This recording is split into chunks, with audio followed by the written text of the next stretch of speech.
Hello and welcome to another video. These matches, there's 3 of them in this one video because they're all kind of short. Playing some Lethality. It's actually quite hard for me to get footage for Lethality, mostly just because games are so landslide one way or the other, and Lethality is actually quite strong, so it's one of the better classes to solo queue on to at least get like your weeklies done.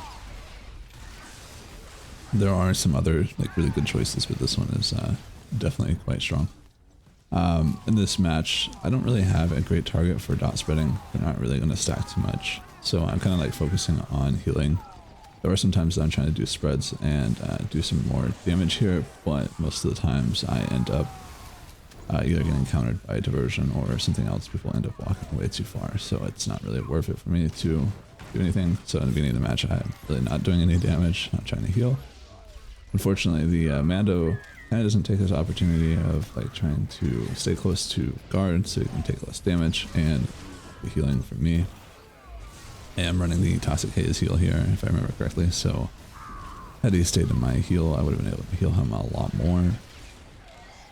That's one thing for Lethality. The Toxic Haze heal is really good if you don't really have like a good target and you have the ability to like kill your teammates. Unfortunately, my tank is not guarding like everybody, but that's a pretty smart thing to do for the most part. You don't want to take pointless damage, if that makes sense. For example, if somebody's not using defensives and you end up guarding them, you're going to end up taking a lot of damage trying to be mitigating it. And I do like, what is it, 8k HPS here or whatever. Could be doing more damage, but I do feel like if I was fully focused on damage, they have a little too many counters to safely secure the win, so I just go the easy route of trying to off heal and do damage at the same time when the opportunity arises. That is something very important to learn when you're playing Lethality, is find the right balance of healing and DPS, because your DPS is good, but it's not amazing. It's not going to win a lot of games. There are some games where your DPS is never going to matter because you're never going to be able to do enough to kill anybody. In those situations, like playing against other Lethality Operative or playing against like Sorks and whatnot, you're just really not going to bring that pressure that you really need. So the off heals are going to be a little bit more important. And for this map, or not map, but round, I am doing even more healing. We do get the Sork out sooner, which is great. That means I get rooted a lot less. This means I can focus on damaging a little bit more. I want to get the Snare down a little bit more soon, and I'm not really sure why the Assassin is hitting me. I'm probably the worst target in the entire match. So, kind of use that knowledge to sit on the Sniper so the Assassin stacks up on him so I can cleave him. And then our Mando is so far away that he's like barely in guard range, but in situations like that, they kind of just sit there and let me heal, which is nice. I believe I did like 11k HPS, yeah, almost 11k.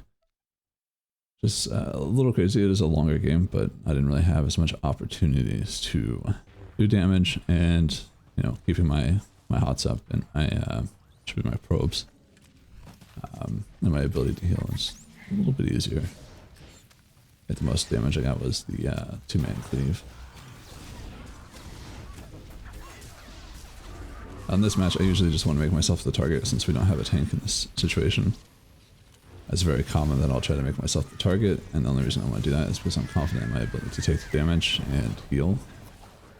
And since their team has a Gunslinger and 2 Assassins and also Saber Word defensive, or Sentinel, kind of 3 of them can stealth and 1 of them's innovation.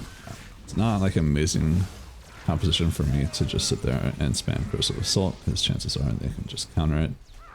So in those windows I won't be focusing on that, but when they don't have it up I'll definitely try to.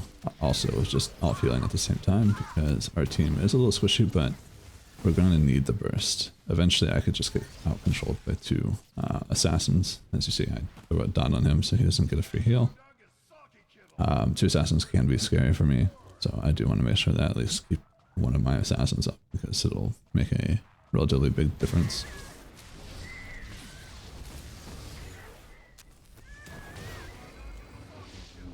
Currently the audio is slightly off for me, but I'll be able to fix that before I finish up the video. I'm not really sure why that's happening, but you know, it is super weird. I wonder if like the NVIDIA update messed up something.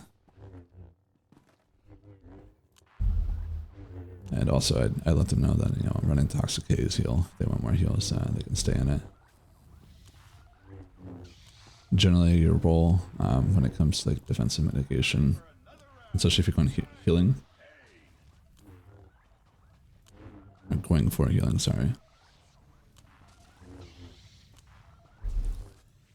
Alright.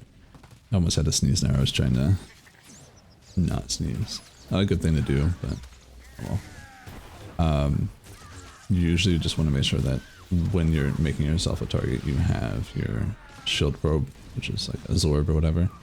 It's the blue ability on my X button. I'm going to get that up because that'll give you 15% damage reduction once it breaks for 6 seconds, and then you want to have stim boost up because it will give you passive healing, it will give you passive damage reduction. It will also give you alacrity, so it allows your opener to be a little bit better. So if they do end up hitting you in the beginning, a lot of the passive healing will just keep you up, so you won't actually have to sit there and heal yourself. You can focus on other players.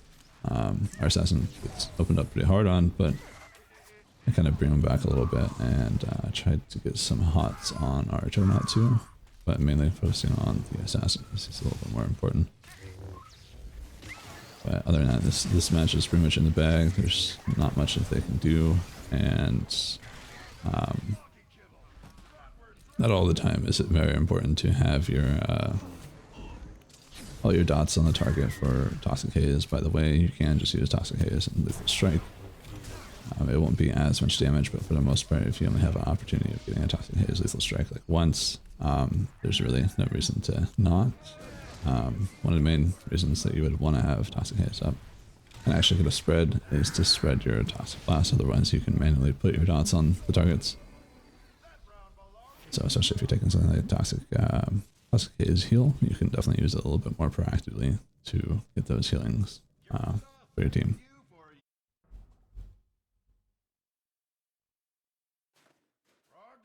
Then we go into this last match here. I actually have somebody on our team that is just shit-talking random people for some reason. I have no idea what his problem is, but hopefully he gets it together. He's like 380k HP. It's not really doing much at all, to be honest with you. And this slinger seems incredibly new to Arena, and I'm glad that he's like communicating. He's not turned off his chat and he's trying to learn. But this other person, like, goddamn, I have no idea what his problem is. I actually end up having to hide my chat because they say some crazy stuff. So yeah. Other than that, this game ends up just being free because, one, I have no idea what to do with a face-taking operative at all. I don't have the damage, and I kind of just stand there, so I just get to leave on them. None of these players are particularly playing well, and didn't really pop any defensives, and this is just kind of like how the matches play out most of the time. People will see that the match is like relatively unwinnable, or they'll lose first round and they'll stuck it the second round. There's a lot of this just in general, and this is what made getting footage for Lethality so difficult. A lot of these matches just weren't fun. They weren't like educational either, so I couldn't really like do anything with them. So a lot of those matches that I played served really no point.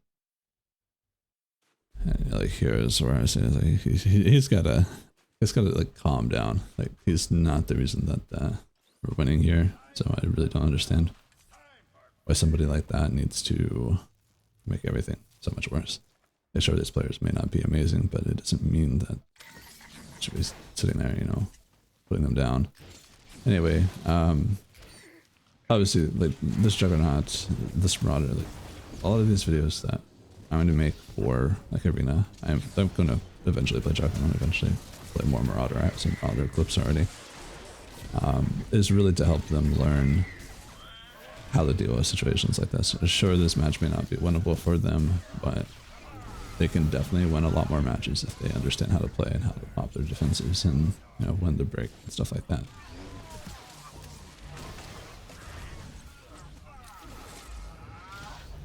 And anyway, if you guys have any questions about lethality and or want to know how to use your defenses or who should be the priority target for Arena, like what class, I do have video guides on that. I have it for 8v8 and 4v4, so both modes are covered, and I do go over like the white damage and yellow damage differences, so sometimes like, if it's not a good target, I'll let you know.